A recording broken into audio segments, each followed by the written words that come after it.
Every morning at 4:30, the alarm would ring, and he would open his eyes in the darkness of his small apartment. The same routine for 12 years now. Would make instant coffee, because the good stuff cost too much, and he would eat 2 slices of bread with butter, because that was enough to get him through until lunch. His name was Harold, and he was 68 years old. He worked as a janitor at one of the most famous music schools in the country. Westbrook Conservatory had produced some of the greatest pianists and violinists of the last 50 years. Students came from all over the world to study there. They came from wealthy families mostly. Their parents paid thousands of dollars each semester so their children could learn from the best teachers and play on the finest instruments. And every single day, Harold would walk past these young people with his mop and his bucket and his cart full of cleaning supplies.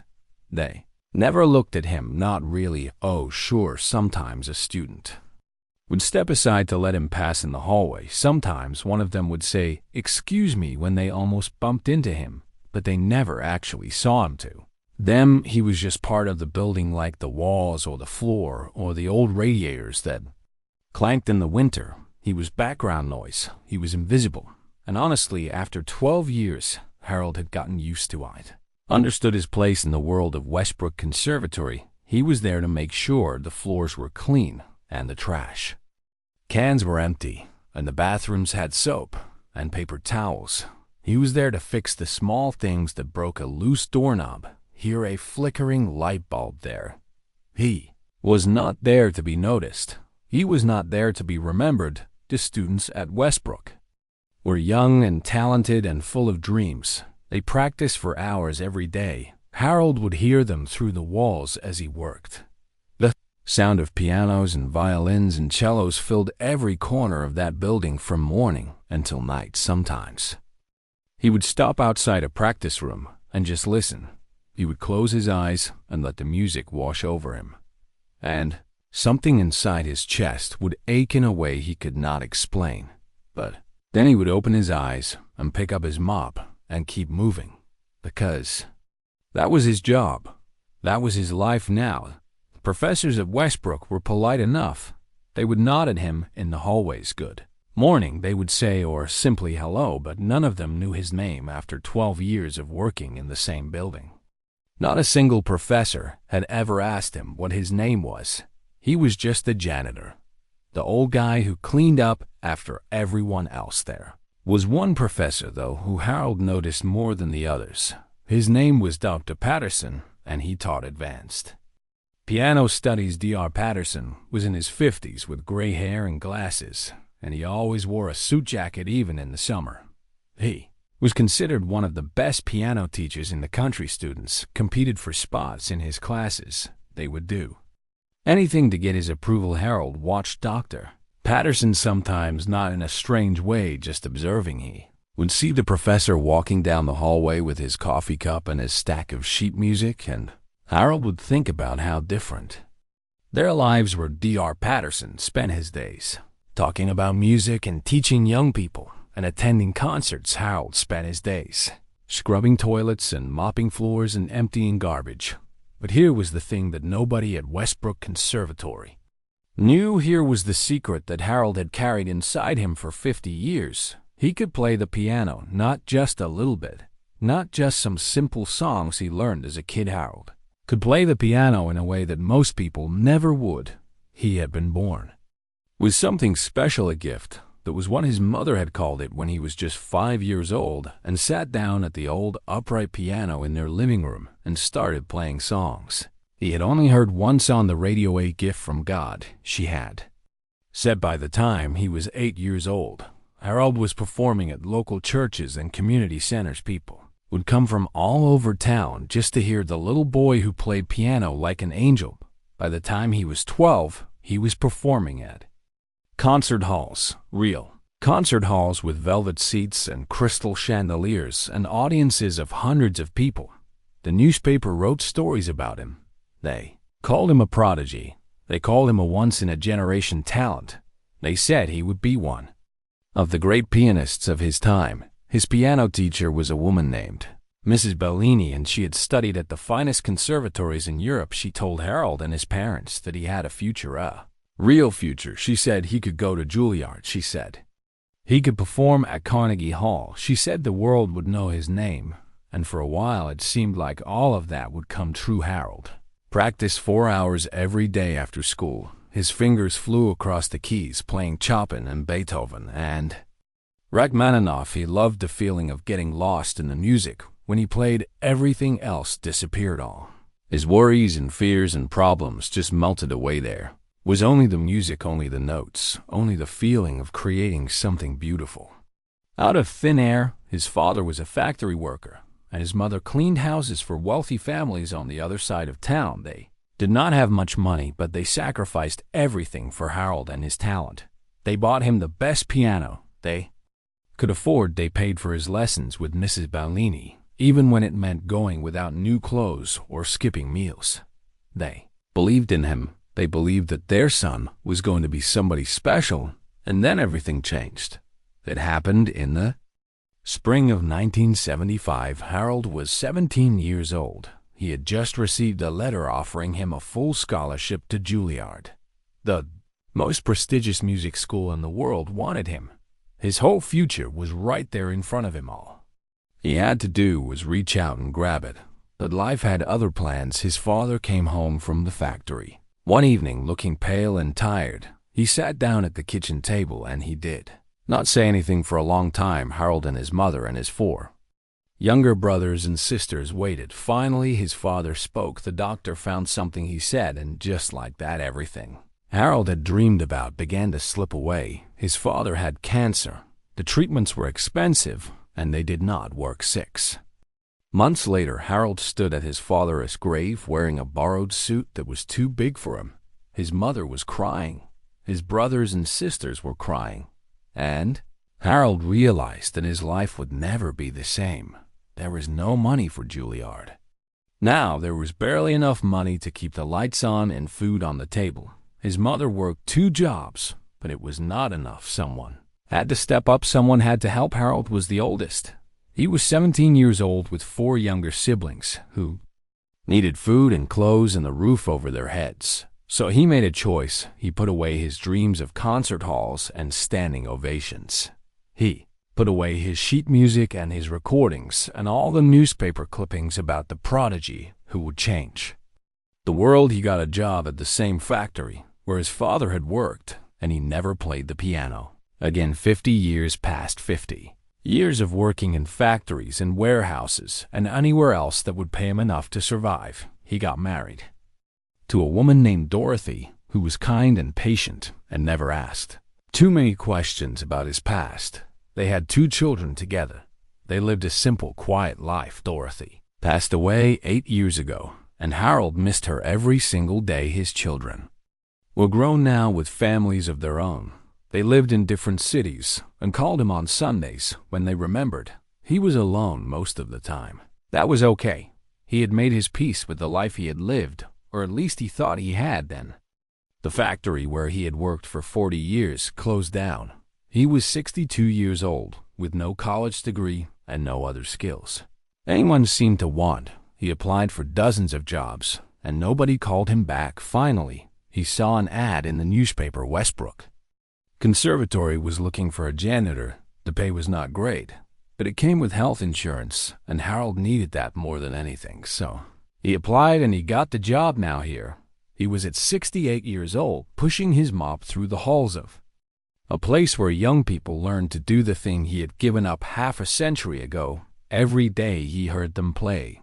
Every day he walked past practice rooms filled with music, and every night after everyone had gone home, he would stop outside the grand recital hall and look through the window at the beautiful Steinway piano that sat on the stage. Would stand there in the darkness, remembering what it felt like to have the keys beneath his fingers, remembering what it felt like to be somebody. Then he would turn away and finish his work and go home to his empty apartment, because those days were gone. That life belonged to someone else now, someone he used to be a long, long time ago. Or so he thought. The thing about giving up your dreams is that you never really stop thinking about them.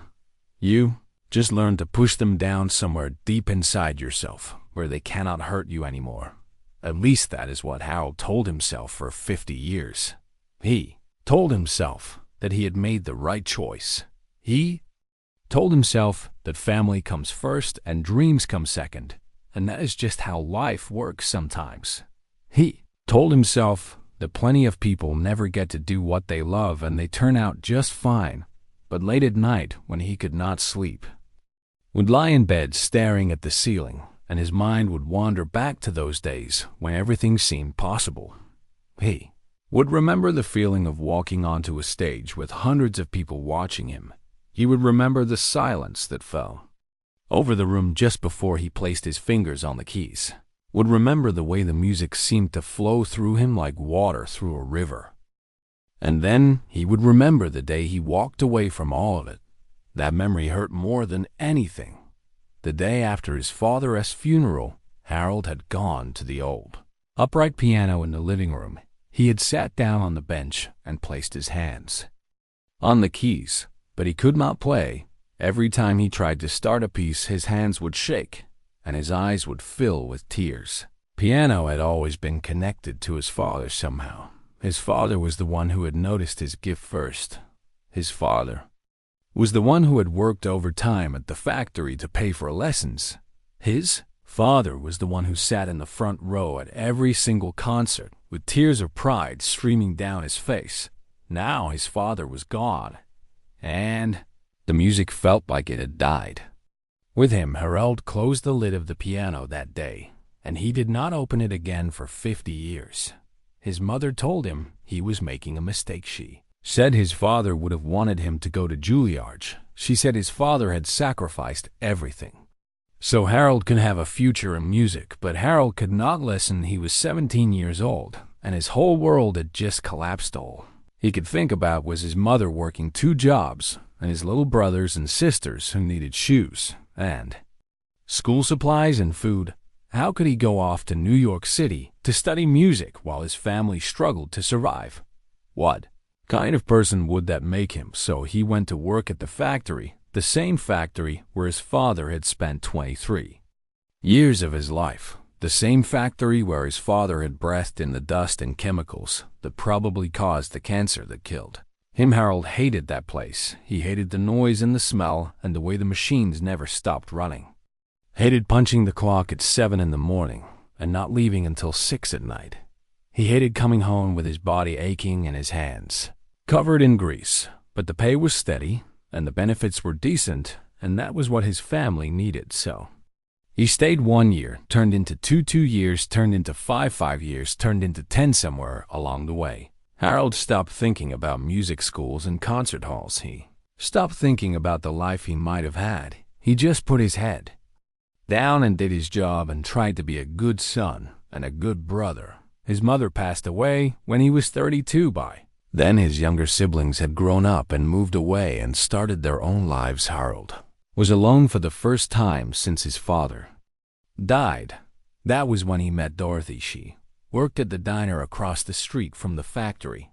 Every day, Harold would go there for lunch, and she would bring him coffee and a sandwich, and they would talk for a few minutes before he had to get back to work. Dorothy had a kind smile and a gentle voice, and she never asked Harold why he always looked so sad. She just accepted him the way he was. They got married 6 months later.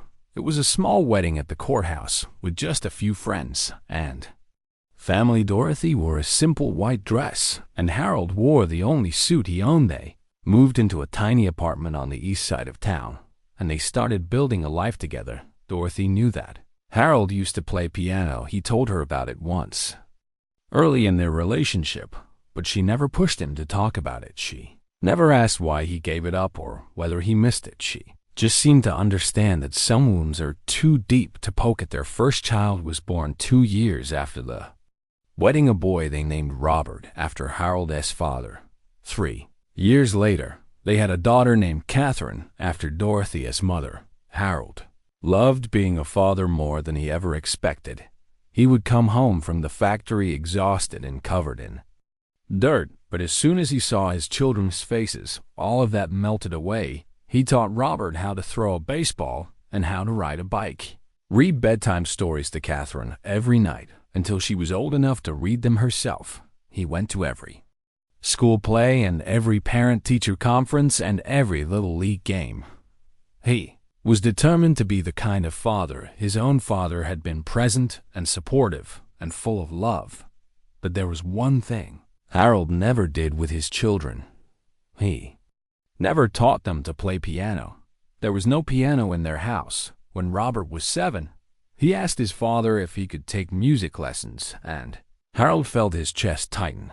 He made up some excuse about lessons being too expensive. He changed the subject. As quickly as he could, Robert never asked again. The years kept passing. Robert grew up and went to college and became an accountant. Catherine grew up and went to nursing school and moved to California. The apartment that had once been filled with noise and laughter became quieted. It was just Harold and Dorothy now. Two people in their 60s sitting across from each other at the kitchen table, wondering where all the time had gone. Dorothy got sick when she was 63. The doctors found a tumor in her lungs. She had never smoked a day in her life, but somehow the cancer found her anyway. Harold took care of her for 2 years. He held her hand during chemotherapy treatments. He made her soup when she was too weak to eat anything else. He told her stories about their life together to make her smile when the pain got too bad. On the night she died, Harold was sitting beside her bed, holding her hand. Eyes were closed, and her breathing was shallow. He leaned close to her ear and whispered that he loved her, and then she was gone. After the funeral, Harold did not know what to do with himself. The apartment felt too big and too empty. He would sit in his chair and stare at the wall for hours. His children called and visited when they could, but they had their own lives and their own problems. Harold understood. He did not want to be a burden, so he kept going through the motions. He woke up every morning and made his coffee and ate his bread with butter and tried to find reasons to keep getting out of bed. Then the factory closed. Everything changed again. At 62 years old, Harold suddenly had no job and no purpose and no idea what to do next. He spent months looking for work. He applied at grocery stores and hardware stores and anywhere else that might hire a man his age. Nobody wanted him. He was too old, they said. Overqualified, they said. Not the right fit, they said. The rejection letters piled up on his kitchen table like fallen leaves. Harold started to wonder if this was how his life would end, alone and broke and forgotten. Then he saw the ad for the janitor position at Westbrook Conservatory. His first instinct was to skip it. Working at a music school seemed like torture, being surrounded by pianos and talented young students every single day. How could he possibly handle that? But he needed the job. He needed the health insurance. He needed a reason to get up in the morning, so he applied. The interview was short and simple. The facilities manager asked if he had experience with cleaning and maintenance. Harold said yes. The facilities manager asked if he could work early mornings and late evenings. Harold said yes. The facilities manager asked if he had any questions. Harold said no. He got the job on his first day of work. Harold walked through the front doors of Westbrook Conservatory and stopped in his tracks. The sound of music filled the air, pianos and violins and voices singing scales. It was beautiful and painful all at once. For a moment, Harold thought about turning around and walking out, but then he took a deep breath and picked up his mop and got to work. That was 12 years ago. 12 years of being invisible. 12 years of listening to other people make the music he had given up. 12 years of wondering what might have been. And then one Tuesday afternoon in late November, everything changed. But Harold did not know that yet. He did not know that his whole life was about to be turned upside down. He did not know that the music he had buried for 50 years was about to come back. All he knew was that he had floors to mop and trash cans to empty, and another long day ahead of him. So he picked up his supplies and headed down the hallway toward the main building, toward the grand recital hall, toward the beautiful Steinway piano that sat on the stage, waiting for someone to play it, waiting for him. It was a Tuesday afternoon in late November, and the weather outside was gray and cold. Harold had been working since 5 in the morning. His back was hurting more than usual, and his knees ached every time he bent down to pick something up. Getting old was not for the weak, he thought to himself.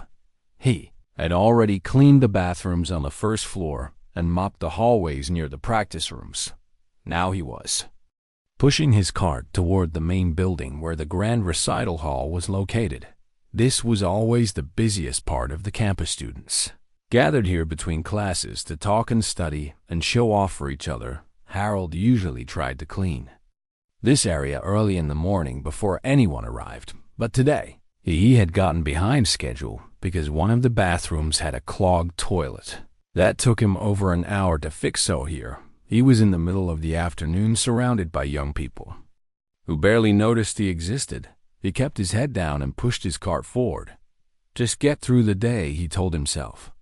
Just do your job and go home. That was when he heard the laughter. It was coming from the main lobby where the big Steinway grand piano sat beneath a portrait of the man who had founded the school over 100 years ago. Harold had walked past the piano thousands of times. He had stared at it through the window of the recital hall late at night when everyone else had gone home. He had imagined what it would feel like to sit down on that bench and place his fingers on those keys, but he had never touched it, not once in 12 years. Now, a group of students had gathered around it. There were maybe 8 or 9 of them, all young and confident and dressed in expensive clothes. They were laughing and joking and daring each other to play something. Harold stopped pushing his cart and watched from a distance. One of the students sat down at the piano. He was a tall young man with curly hair and a smug expression on his face. "Watch this," he said to his friends. Started playing something fast and flashy. His fingers moved quickly across the keys, but Harold could tell right away that he was showing off more than actually playing. The technique was sloppy, the timing was off. He was hitting the notes, but he was not feeling them. When the young man finished, his friends clapped and cheered like he had just performed at Carnegie Hall. Another student sat down and tried to play a popular song from the radio. She got about halfway through before she gave up and laughed. "This is so hard," she said. Her friends agreed. One of them, a young woman with blonde hair and a designer bag, said something that made Harold stop breathing. "I heard that Chopin's Ballade No. 1 is like the hardest piano piece ever," she said. "Can anyone here even play that?" The students looked at each other and shook their heads. "No way," one of them said. "You would have to practice for years to play that." Another student laughed. "Only like geniuses can play that piece," he said. "It's impossible." Harold felt something stir inside his chest. Chopin's Ballade No. 1 in G minor. He knew that piece. He knew it like he knew his own heartbeat. It was the last piece he had performed before his father died. He had played it at a concert hall in front of 300 people when he was just 16 years old. The memory came flooding back so fast it almost knocked him over. He could see the stage, lights shining down on him. He could feel the bench beneath him and the keys beneath his fingers. Could hear the gasp from the audience when he played the final thundering notes. That piece had been his masterpiece, his triumph, and then he had never played it again. 50 years. 50 years since he had touched a piano. 50 years since he had made music. Could he even still played and his fingers still remember what to do? Harold did not know, but standing there watching these young students laugh about how impossible the piece was, something inside him began to crackle. Those years of staying quiet and staying invisible and pretending like music did not matter anymore.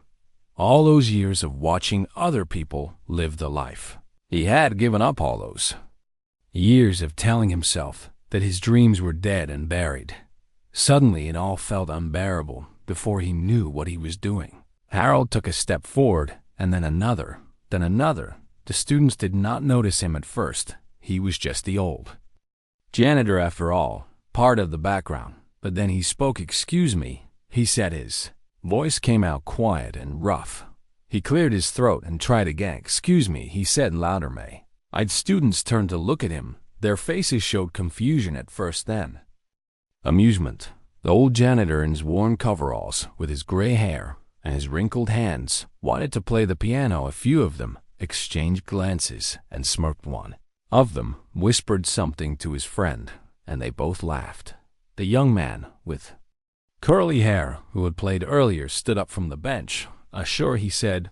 Go ahead, old-timer. More laughter from the group. Harold felt his face grow hot. Part of him wanted to turn around and walk away. Part of him wanted to forget this whole thing and go back to his mop and his bucket and his invisible life. But another part of him, a part that had been sleeping for 50 years, refused to back down. He walked toward the piano. His legs felt shaky. His heart was pounding so hard he could hear it in his ears. The student stepped aside to let him pass, still smirking, still waiting to see the old janitor embarrass himself. Harold reached the piano and stood there for a moment just looking at it. It was beautiful, a 9-foot Steinway concert grand, the same kind of piano he had played at his last concert all those years ago.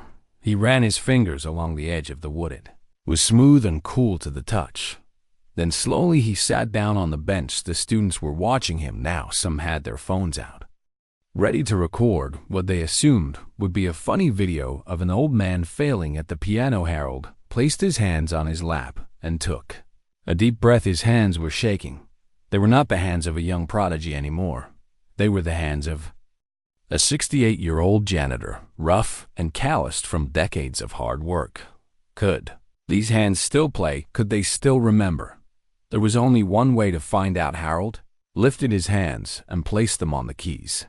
The ivory felt cool and familiar beneath his fingertips, like greeting an old friend after many years apart. He closed his eyes. A moment everything was silent.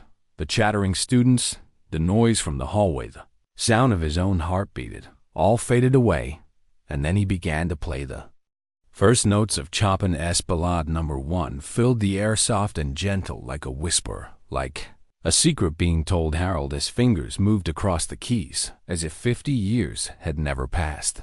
Muscle memory was still there, buried deep inside him, waiting for this moment. The music began to build slowly at first, then faster. Notes tumbled over each other like water rushing down a mountain. Harold kept his eyes closed. He was not in the lobby of Westbrook Conservatory anymore. He was back on that stage. When he was 16 years old, he was playing for his father, who sat in the front row with tears streaming down his face. He was playing for his mother, who had sacrificed everything to give him this gift. He was playing for Dorothy, who had loved him, even though she never got to hear him play. He was playing for himself, for the boy he used to be, for the man he had become, for all the years in between that he had spent in silence. The music swelled and crashed like waves against the shore. Harold's fingers flew across the keys with a precision and passion that seemed impossible for a man his age. Tears began to stream down his weathered cheeks, but he did not stop. He could not stop. This was who he was. This was who he had always been, a musician, a pianist, an artist, and no amount of time or pain or sacrifice could ever take that away. Students had stopped laughing. Their phones were still recording, but their smirks had disappeared. They stood frozen, watching the old janitor transform before their eyes. More people began to gather, students from nearby classrooms, professors walking down the hallway, staff members who had stopped to see what was happening. Nobody spoke. Nobody moved. They just watched and listened as Harold played the piece that everyone had said was impossible, the piece that only geniuses could play, and he played it like he had been born to play it, because he had been. Music filled every corner of that building. It traveled down the hallways and through the walls and into the practice rooms where students stopped what they were doing to listen. It floated up the stairways and into the offices where professors looked up from their paperwork with confusion on their faces. What was that sound? Who was playing like that? People began to leave their classrooms and their offices and their practice sessions. They followed the music like it was pulling them with invisible strings. By the time Harold reached the middle section of the ballade, there were at least 50 people standing in the lobby, and more were coming every minute. The young man with curly hair, who had been so smug just a few minutes earlier, stood with his mouth hanging open. His phone was still recording, but his hand was trembling. The young woman with the designer bag had tears running down her cheeks, and she did not even seem to notice. Nobody was laughing now. Nobody was smirking. Nobody was making jokes about the old janitor. They were witnessing something extraordinary, and they knew it. Harold kept his eyes closed through olive-eyed, did not see the crowd growing around him, did not see the shocked expressions on the faces of students who had walked past him 1,000 times without ever really seeing him. He did not see Dr. Patterson, the famous piano professor, push his way through the crowd and stopped dead in his tracks when he saw who was playing.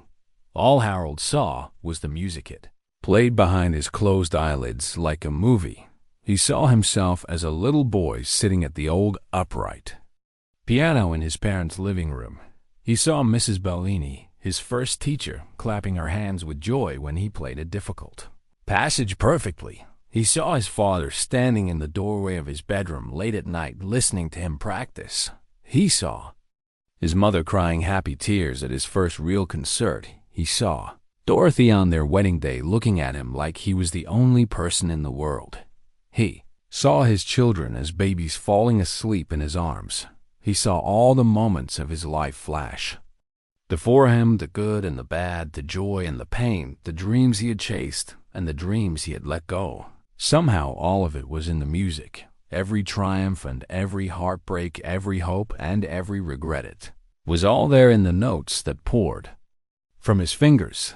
The ballade moved into its dark and stormy middle section. The notes came faster and harder.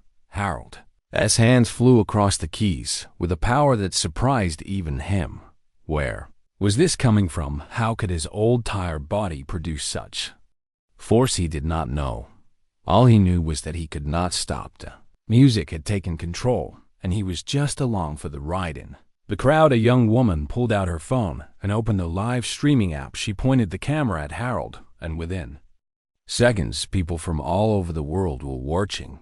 The viewer count climbed from 10 to 100 to 1,000. Comments started flooding in. Who is this guy? Is this real? This is incredible. Oh my God, I'm crying. The young woman did not know that she was about to change Harold's life forever. She did not know that this video would be seen by millions of people in the coming days. She just knew that she was watching something special, and she wanted to share it. Back at the piano, Harold was approaching the final section of the ballad. This was the part that separated the good pianists from the great ones. The technical demands were brutal rapid-fire octaves and massive chords and lightning fast runs that could break the fingers of anyone who was not prepared. Harold had not played this section in 50 years. His hands were 68 years old. They had spent decades gripping mops and wrenches and screwdrivers instead of dancing across piano keys. Could they still do it? Could they still remember? Harold took a breath and plunged into the finale. His fingers exploded across the keyboard. The sound was like thunder rolling across the sky, like a storm breaking over the ocean, like the voice of God himself speaking through the instrument. The crowd gasped. Some people covered their mouths with their hands.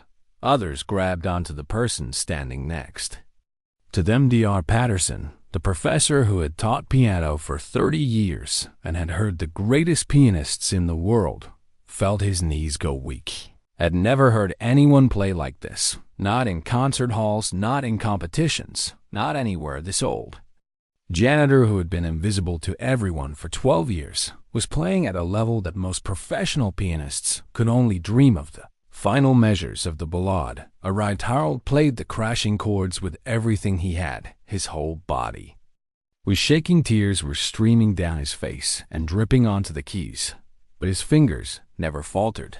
They knew exactly where to go. They had been waiting 50 years for this moment. The last chord rang out through the lobby. It hung in the air for what felt like forever, and then there was silence, complete and total silence. Harold sat there with his hands still on the keys. His eyes were still closed. His chest was heaving.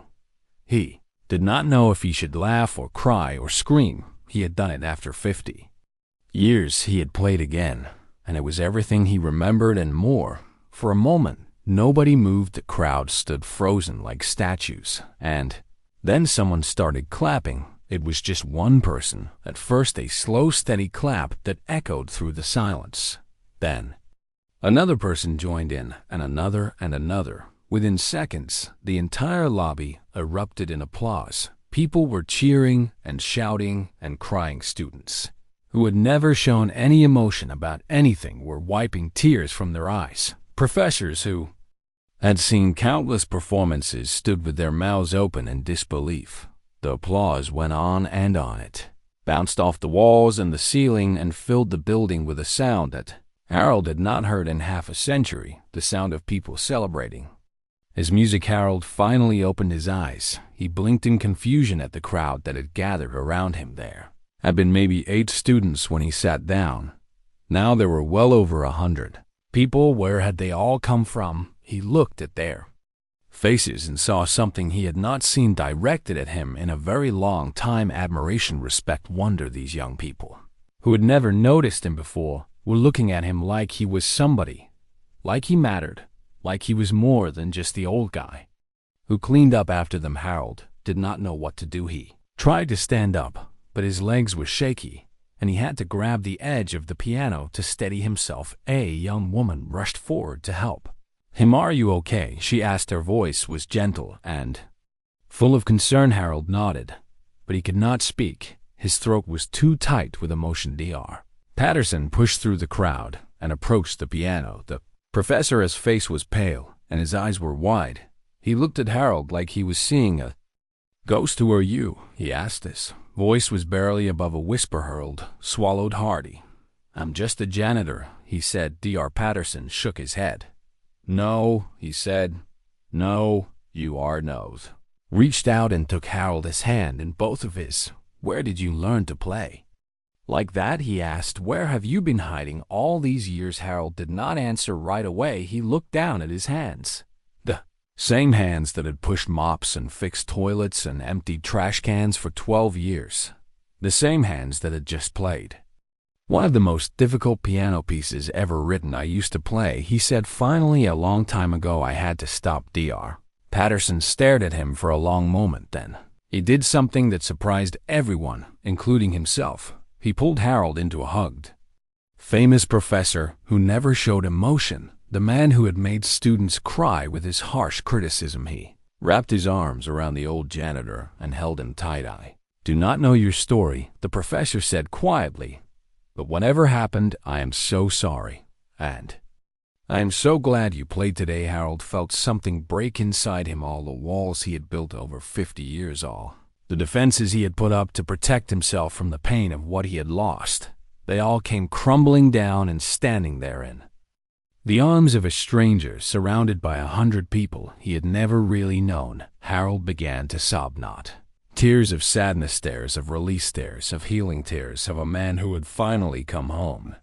The video spread across the internet like wildfire. By that evening, it had been viewed over 2 million times. By the next morning, it was on every major news website in the country. Elderly janitor stuns music students with incredible piano performance. The headlines were everywhere. 68-year-old custodian reveals secret past as piano prodigy. Hidden talent discovered after 50 years of silence. News crews showed up at Westbrook Conservatory the next day. They set up their cameras and their lights in the same lobby where Harold had played just 20 jeaned. 4 hours earlier, reporters wanted interviews, talk shows wanted appearances, record labels wanted to know if he would be interested in making an album. Harold did not know how to handle any of it. Had spent the last 50 years being invisible, and now suddenly the whole world wanted to see him. His phone would not stop ringing. Numbers he did not recognize kept calling over and over.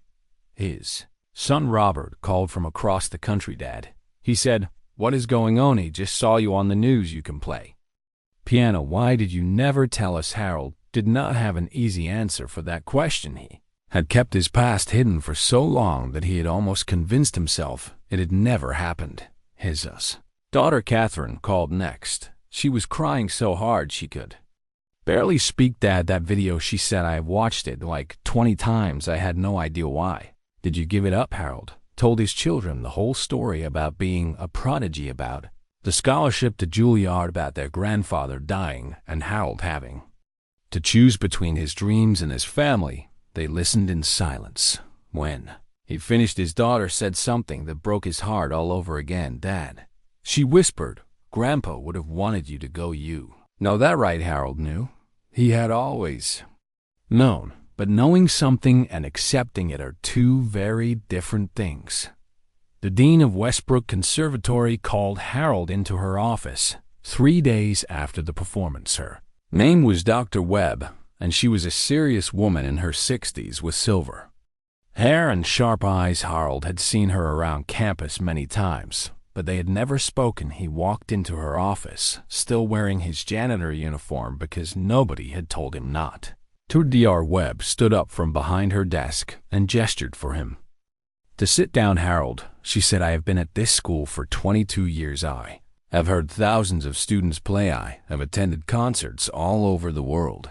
And I have never heard anyone play the way you played on Tuesday." Harold did not know what to say, so he just nodded. Dr. Webb leaned forward in her chair. "I did some research," she said. "I found some old newspaper articles from the 1970s about a young pianist from this area who was being called a once-in-a-generation talent. That was you, was it not?" Harold nodded again. His throat felt tight. Dr. Webb sat back and studied him for a long moment. "I also found out that you were offered a full scholarship to Juilliard," she said, "and that you turned it down after your father passed away. How did you know that?" Harold asked. His voice came out rough and weak. "Mrs. Bellini," Dr.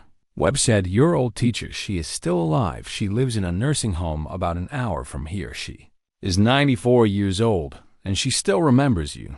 She says you were the most talented student she ever taught." Harold felt tears spring to his eyes. He had not thought about Mrs. Bellini in decades. "She told me what happened," Dr. Webb continued. "She told me how heartbroken she was when you gave up music. She said she always wondered what became of you." Harold wiped his eyes with the back of his hand. He did not have a choice. He said, "My family needed me." Dr. Webb nodded. "I understand," she said. "I think what you did was incredibly selfless, but Harold, you are 68 years old. You have already given 50 years of your life to other people. Do you not think it is time to give something back to yourself?" Harold stared at her. "What do you mean?" he asked. Dr. Webb smiled. "I want to offer you a position here at Westbrook," she said, "not as a janitor, as an artist in residence." Harold blinked. He was not sure he had heard her correctly. I'm sorry," he said. "What, an artist in residence?" Dr. Webb repeated. "You would teach master classes, you would perform at school concerts, you would mentor young pianists and help them develop their talents. You would have access to our practice rooms and our instruments whenever you wanted. And you would be paid a real salary with full benefits." Harold sat there in stunned silence.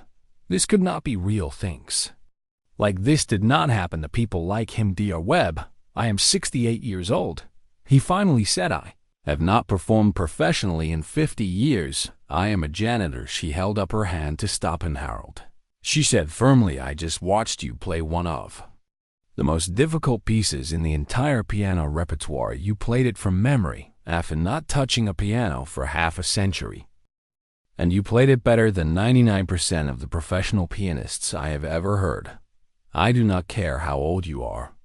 I do not care what job you have been doing. What I care about is that you have a gift, a rare and extraordinary gift, and it would be a tragedy to let that gift go to waste for one more day." Harold could not speak. He sat there with tears running down his face, trying to process what was happening. Dr. Webb stood up and walked around her desk. She put her hand on his shoulder. "Take some time to think about it," she said gently, "but not too much time. Life is short, Harold. You know that better than anyone. Do not let any more of it slip away." Harold accepted the position 2 days later. His first master class was scheduled for the following Month on that day, he stood in front of a room full of young musicians. The same students who had once looked right through him, they were all watching him now, or really watching him with respect and curiosity and eagerness to learn. Harold looked out at their young faces and remembered what it felt like to be them, full of dreams and hopes and possibilities. He thought about everything he had been through, sacrifices and the struggles and the long years of silence. He thought about his father and his mother and Dorothy and his children. Thought about all the people who had shaped his life and all the choices that had brought him to this moment. And then he spoke. "I want to tell you something," he said. His voice was steady now, stronger than it had been in years. "Life is going to ask things of you, hard things. It is going to take things from you, things you love, things you need, things you cannot imagine living without. And when that happens, you are going to have to make choices. Choices that feel impossible. Some of you will have to give up your dreams for a while, maybe for a long while, but I want you to know something. The music inside you does not go away. It does not disappear just because you stop playing. It stays with you. It waits for you, no matter how many years pass, no matter how far away you drift, the music is always there, ready for you to come back to it." Paused and looked around the room. "I am proof of that," he said. "I gave up playing piano 50 years ago. I thought that part of my life was over forever, but it was not. It was just waiting for me to be ready, waiting for me to be brave enough to sit down and try again." The room was completely silent. Every eye was fixed on Harold. He walked over to the piano and sat down on the bench. "Now," he said, "let me show you what 50 years of waiting sounds like." He placed his fingers on the keys, and he began to play the daily. Music filled the room and flowed out through the open door. It traveled down the hallways of Westbrook Conservatory, past the practice rooms where he used to mop the floors, past the offices where professors used to ignore him, past the lobby where everything had changed. The music reached every corner of that building, and everyone who heard it stopped what they were doing to listen, because they knew they were hearing something special. They were hearing a man who had lost everything and found it again, a man who had been invisible and was finally being seen, a man who had been silent for 50 years and was finally ready to let the world hear his voice.